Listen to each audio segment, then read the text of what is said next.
here and there, expecting that it will stem the tide as we continue with business as usual. Sooner or later, the dam will break. Ladies and gentlemen, the reality is we have 10 million Kenyans who are either unemployed or underemployed. We have a crisis of cost of living. Our agricultural productivity has not matched our population growth. The fertilizer subsidy that existed to boost capitalization of our agricultural sector was withdrawn, undermining funding to the agricultural sector. Food imports have grown from 140 billion to 360 billion this year. To put it in context, we are spending 360 billion to import food and food items. And of course, every Kenyan knows that the price of 2 kilogram packet of unga is now 230 shillings, up from 75 shillings in 2018. As if that is not enough, we are in a debt hole. Our borrowing now stands at 9 trillion. That our public finances are not in order is something we can no longer deny. Interest rates and interest costs is now the single largest expenditure item in our recurrent budget. In fact, it has exceeded the national government wage bill, which is 550 billion. And now it's dwarfing the county government equitable share of 370 billion. We will spend this year over 1 trillion shillings on that debt servicing alone. The saying goes that when you find yourself in a hole, you should stop digging, as a principle. Kenya Kwanza is very alive to this council. The economic turbulence that we are in demand more than a manifesto that makes a catalogue of pledges that, if implemented, could push the country beyond the tipping point. It requires a credible economic turnaround plan, a plan that gives Kenyans credible and realistic hope. And that is what we have done in crafting what I call this evening the plan.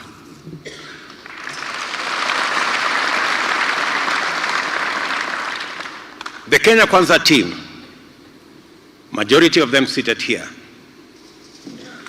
we have traversed all the counties of our country.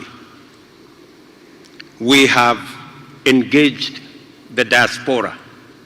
We have engaged interest groups.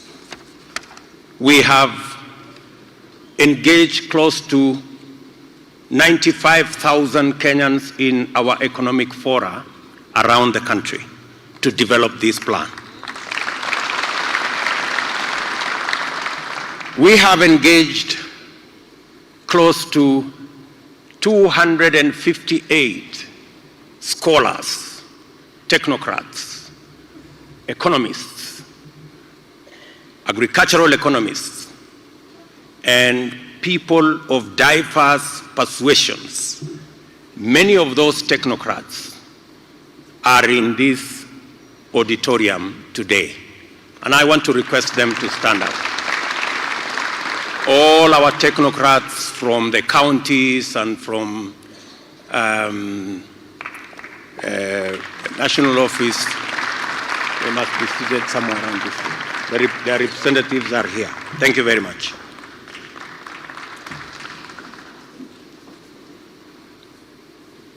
We are committed as Kenya Kwanza to pull out the country from this storm.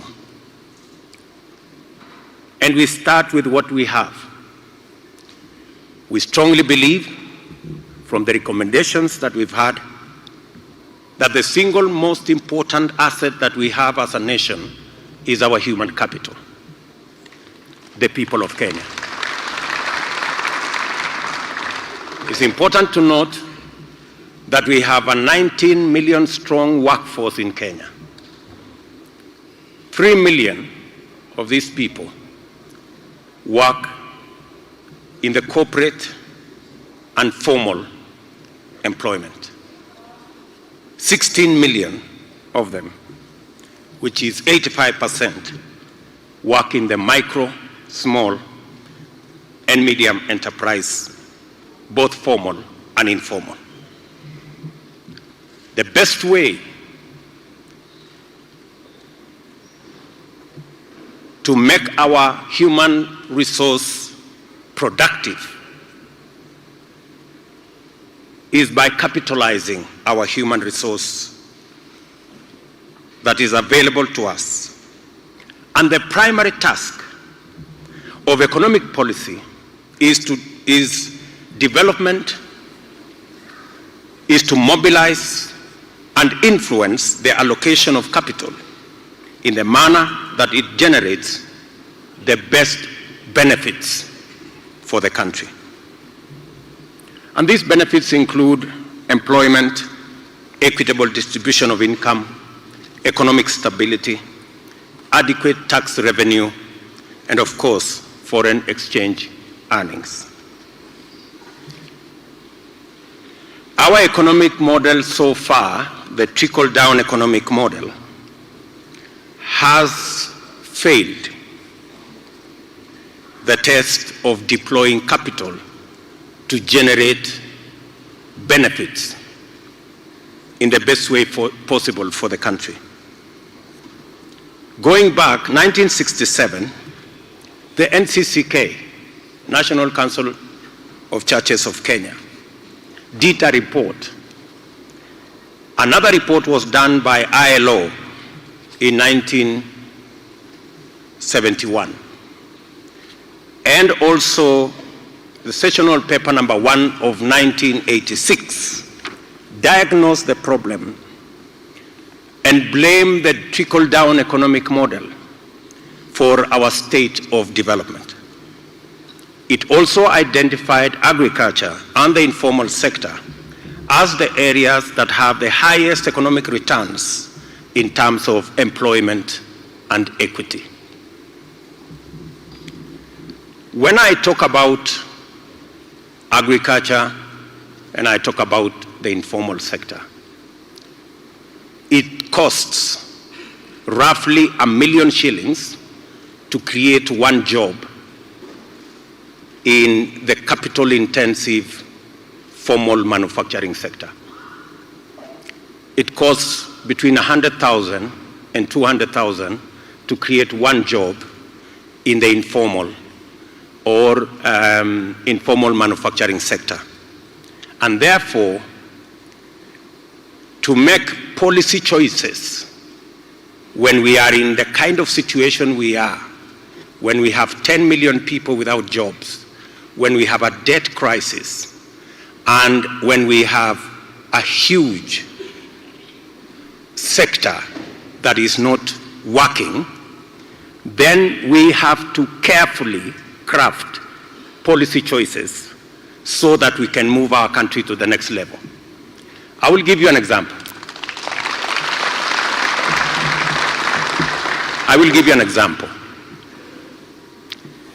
We just inaugurated a gun assembly factory up in Ruiru, which we built at a cost of 4 billion shillings. That factory created 100 jobs. It means